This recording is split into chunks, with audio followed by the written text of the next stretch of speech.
What's up, y'all? It's your boy Mark Howard, and I'm here to talk about the Cowboys because that's what we do. We talk Cowboys here. Yo, thank you guys for checking in with us, man. We're getting there. We're still about 40 days away from the draft, but we're getting there. We're moving forward. That's what the talk is always in the offseason. The moves, the picks, the things like that, the positioning ourselves in the draft. I'm reaching to get my notes and checking everything out. Um, let's look at things that's going on. One of the things I want to talk about so far, where we are as far as the draft position. Again, we got the 12th and the 20th pick in the first round. We now have a third round pick after the trade of Osa to San Francisco. We got a third round pick. But in those first two picks, when I'm thinking, things shift. Many mock drafts had us getting Sonny Styles. Many people feel that that's changed now because of his combine. A lot of people who really delve into the draft and know how teams think look at that and say, combine doesn't change anything. Caleb Downs, I made no secret that that's what I want. I got to kind of change now with new news, learning that he apparently it looks to have a problem with one of his knees in the meniscus, and what they're looking at discovering is that there's a degenerative problem. Now, let's look at this. Kids that's coming out of college, they didn't play the whole football season. They're going to have some dings. They probably played through the season to impress with some injuries. But when you say that you think that it's something possibly degenerative, that means he's probably going to have more problems with the knee. That's going to scare a few people off and make him drop. I'm not going to not drop him out of the draft, but is he a top 10 pick, top 5 pick, as people thought? I look at this and I say with the safety position, if we have that, if we're looking at the safety, what are the other safety options? I think Caleb Downs looked to be someone that would be transitional. But there is some other good talent that can be very good, don't get me wrong, but not as highly thought of as Caleb Downs. The other one that's close to that is Dylan Thieneman, the safety out of Oregon. I was going to say, if we're not able to get Caleb Downs because he's not available, maybe in that 20th pick, he would be available for us. He is good. He is active. He can play. He's definitely considered the other first-round safety. Again, safety being a position that's not high priority. That's the way football teams view it. But when you have a very good safety, it makes all the difference in the world. Speaking Troy Polamalu, Ed Reed, etc. Darren Woodson, when we had Darren Woodson. Another safety I think we might be able to get a little later, possibly, is Emmanuel McNeil Warren. Safety out of a smaller school in Toledo. I think he's looked at more being a second or third round pick. We may be able to make a move to get him. Looking at some film and taking a look at him, he looks good. Looks very active. He plays on the ball, makes tackles, goes downhill on people. Reads very well, shows explosion. And again, a lot of people are very high on him. They are high at the top 4 or 5 safeties to say, not all of them are first rounders, but they could come in and start for a roster. So that's what I'm looking at there at some point. Other than that, if we're looking at getting someone in that number 12 spot, again, if Sonny Styles not available or Reese is not thinking it's going to be available, I do like C.J. Allen, a linebacker out of Georgia. He can play. C.J. Allen, I looked at some film from him. Makes tackles, makes the right reads. Those are good options. I'm just throwing out names and thinking of people that we possibly could make a move on with that number 12 pick. Now, moving forward, and forgive me, guys, I meant to say earlier, forget my voice. I coach basketball with little kids, and my voice get to yelling, trying to scream command out calls for these kids. Ruins my voice every time. But again, I appreciate you guys. I'd like to say a little earlier this time.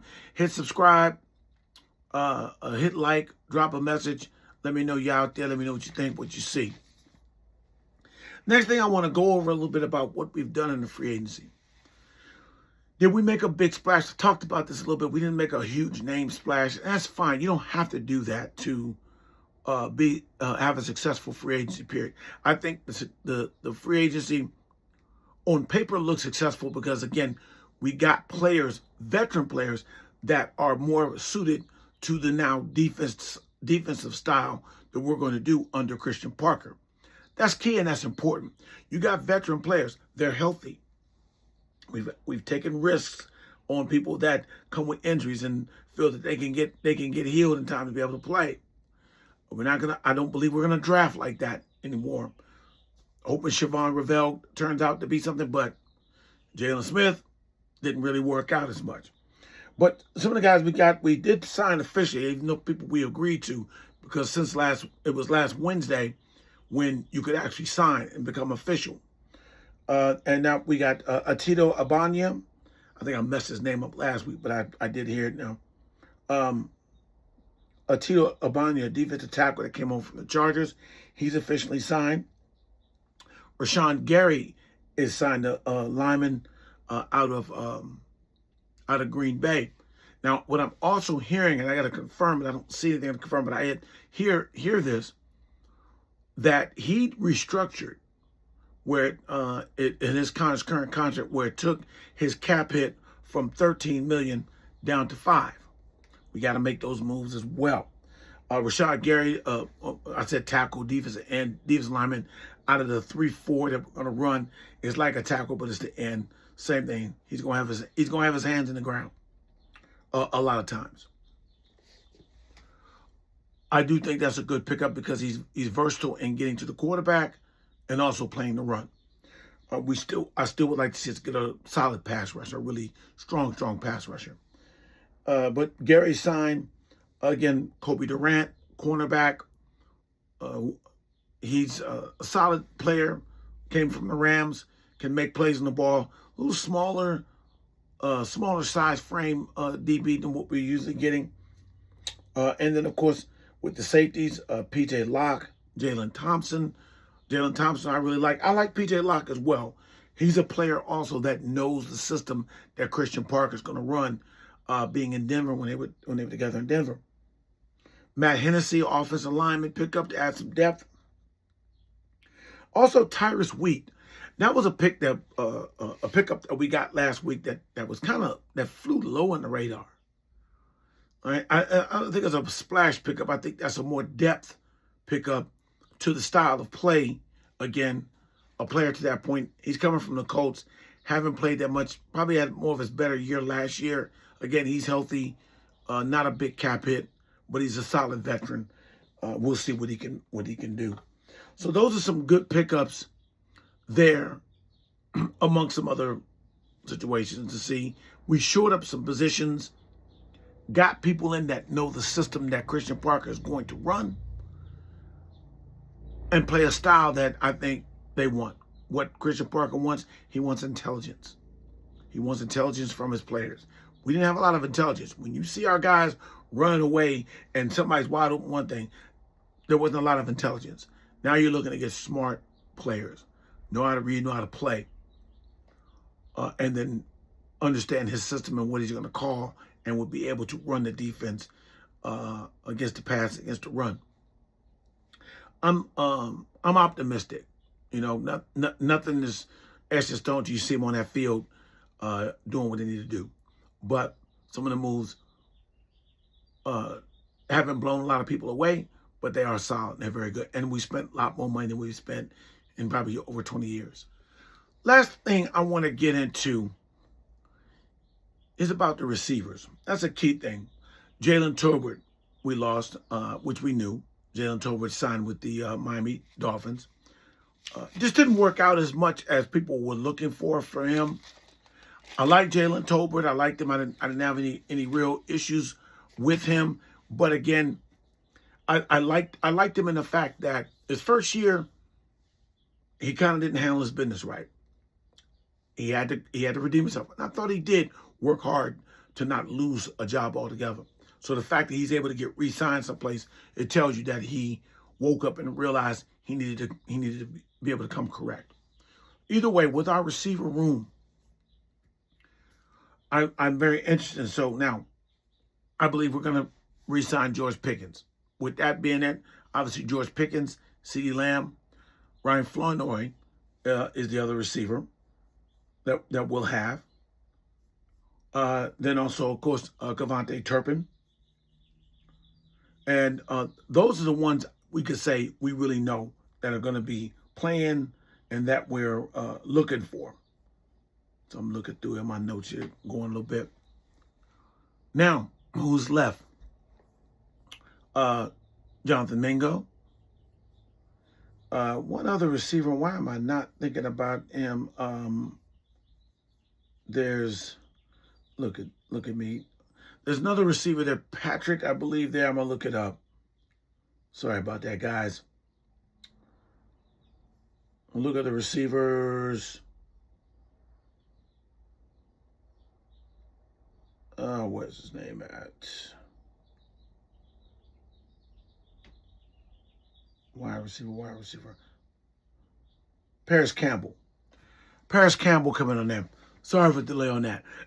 I know my boy gonna get on there and say, man, hurry up. I'm doing what I'm doing. Anyway, Paris Campbell is another receiver that's listed on the roster that we picked up in acquisition in the offseason. Also, the other thing that I'm looking at is that do we go with him or do we go with our other undrafted free agent that we had last year, Trayshawn Holden, that we picked up from Washington? Or do we go get another player out of the draft, maybe later in the rounds, or another UDFA? Trayshawn Holden, I'm curious about. He's a talented receiver. His fallback is his lack of speed, having that explosive speed. But looking at him in preseason, he shows the skills, the hands, the knowledge. He really did a good job. Just the numbers were against him, especially with us picking up Pickens. So I'm just wondering if you think about that, what do you guys think about Trayshawn Holden actually making the roster and being part of the receiver rotation or being there enough? Cropper is another receiver, but I don't think we're going to keep him, Jalen Cropper. But Trayshawn Holden is going to be retained with us. We had to kind of make moves to get him back, but we don't suspect that there'll be anyone picking him up. He's a UDFA. Everybody's got UDFA receivers, and he's more familiar with our system and our program with Brian Schottenheimer that we're going to be comfortable with him. And somebody else trying to bring somebody else in to learn us doesn't make sense unless they're just extremely better, especially if they're a UDFA. As undrafted free agent. Now, with that, that's just something food for thought. As a receiving game, as the passing game goes, tight ends, I'm liking. I'm good with. Do we need another tight end? Maybe might Schoonmaker might not stay with us. We may get another one for depth. Brevin Spanford, I thought was good. Just got hurt early. Didn't get in the passing game situation. Ferguson is really good. He's coming into his own. He's a very, very solid tight end. And also pass catch out of the backfield. I think Javonte Williams is good catching passes out of the backfield. Jaden Blue has showed that if he can get into the lineup. Or do we draft? Will Jordan Love be available? Will he be available? Running back. They're looking at position in the draft. Some people think he might not make the top 10. He might be available to us at 12. Do we sign him? I mean, do we draft him? Most people say if he's available at 12, get him. If he's available at 12, doesn't matter who's there. He's going to be the best player available in that draft at that point if he's still available at 12. We'll see. Well, anyway, curious thought about what's going on with the receiving corps. We have a strong receiver corps. I'm just curious about the depth. I think I like some talent. I know speed is key, but I think Trayshawn Holden could have some talent there. I'm really interested to see what Ryan Flournoy does. A lot more is going to be expected of him, but just temper it. He's a number 3 receiver. Okay, he's a number 3 receiver. So, but he can make plays. Maybe he's probably a budding number 2 receiver, and we may end up losing him because he's going to be able to garner more money after next season. I hope so. That means we got talent and we do something with it, especially if this defense can stop somebody. Anyway, I'm going to get off here. Appreciate you guys again. Don't forget to subscribe. Keep tuning in. Hit like. Hit dislike, hit what you feel. Let me know you're out there. Tell me what you're thinking. Appreciate everybody. We'll talk about this later in the week because that's what we do. We talk Cowboys. Appreciate y'all, guys.